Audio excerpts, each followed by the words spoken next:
Hello students, this is Iqbal. 3.13 la fourth sum பார்க்க போறோம். A, B are real, then show that the roots of the equation கொடுத்திருக்காங்க.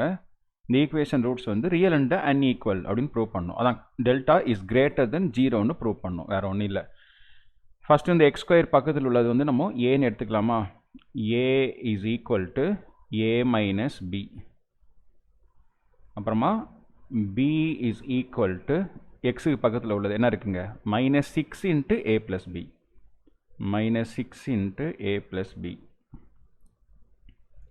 அப்புறம் c equal to லாஸ்ட்ல உள்ள எல்லாமே minus 9 into a minus b. அவ்வளவுதான்.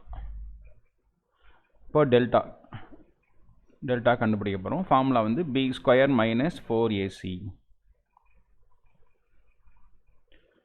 b square இது அப்படியே minus 6 into a plus b whole square. டோட்டலா ஒரு ஸ்கொயர்.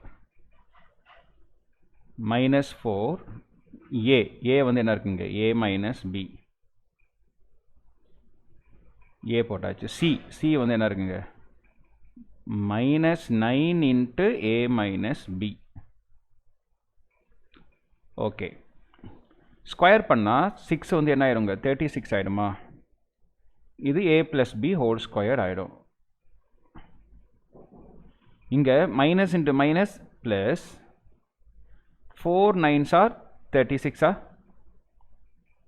இப்போ a minus b into a minus b வந்து என்ன ஆகும்? a minus b whole square. ஓகேவா? சரி, இங்க ரெண்டுமே 36 காமனா இருக்கா? வெளியில எடுத்துருங்க. வெளியில எடுத்தா மிச்சம் என்ன இருக்கு? நம்ம கிட்ட a plus b whole square இருக்கு. பிளஸ் இங்கேயும் 36 எழுதாச்சு. மிச்சம் a minus b whole square இருக்கு. ஸோ இங்கேயே வந்து இதுவும் ஸ்கொயராக இருக்குன்னா எல்லாமே பாசிட்டிவாக தான் இருக்கும். நடுவுலையும் ப்ளஸ் தான் இருக்குது. ப்ளஸ் இன்ட்டு ப்ளஸ் இப்படியே ப்ரூவ் பண்ணிடலாம். இல்லைன்னா இப்படியும் பண்ணலாம். சொல்லிடுறதையும் a plus b whole square formula என்ன? a square plus 2ab plus b square. இதோட போட்டாவே ஆன்சர் தான். நிறைய ஸ்கூலில் இந்த ஸ்டெப் போட சொல்கிறாங்கிறதுக்காக தான் நான் போடுறேன். தேவையில்லை, பட் போட சொல்கிறாங்க. a square minus 2ab plus b square. ஓகேவா? So plus 2ab minus 2ab cancel. மிச்சம் என்ன இருக்குங்க? 36. a ஸ்கொயர் இங்கே ஒன்று இருக்குது, இங்கே ஒன்று இருக்கா? அப்போ 2 times a square. b square இங்கே ஒன்று இருக்குது, இங்கே ஒன்று இருக்கா? அப்போ 2 times b ஸ்கொயர்.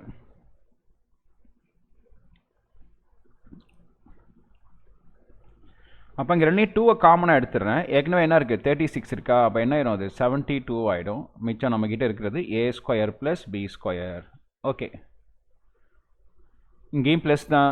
ஸ்கொயர் பண்ணாவே ஏக்கு பிக்கு வேல்யூ கொடுத்து நீங்கள் ஸ்கொயர் பண்ணாலும் ப்ளஸ் தான் வரும். இங்கே எல்லாமே ப்ளஸ் தான் இருக்குது. அப்போ கிரேட்டர் தென் 0 தான். தேர்ஃபோர் இங்கே நெகட்டிவாக சான்ஸே இல்லை, 0 ஆகிறதுக்கும் சான்ஸ் இல்லை. ஏன்னா எல்லாமே பாசிட்டிவ் நம்பர் தான். 2 பாசிட்டிவ் நம்பர் ப்ளஸ் பண்ணால் நம்பர் தான் கிடைக்குமே தவிர 0 கிடைக்காது. சரியா? ஸோ இங்கே என்ன பண்ண போகிறோம்? டெல்டாவோட வேல்யூ வந்து கிரேட்டர் தென் 0 பாசிட்டிவாக இருக்குது. அதனால த ரூட்ஸ் ஆர், நீங்கள் ரூட்ஸ் ஆர்னு எழுதுங்க, அண்ட் ரியல் அண்டு அன்ஈக்குவல். அவ்வளோதான் இது. ஓகே.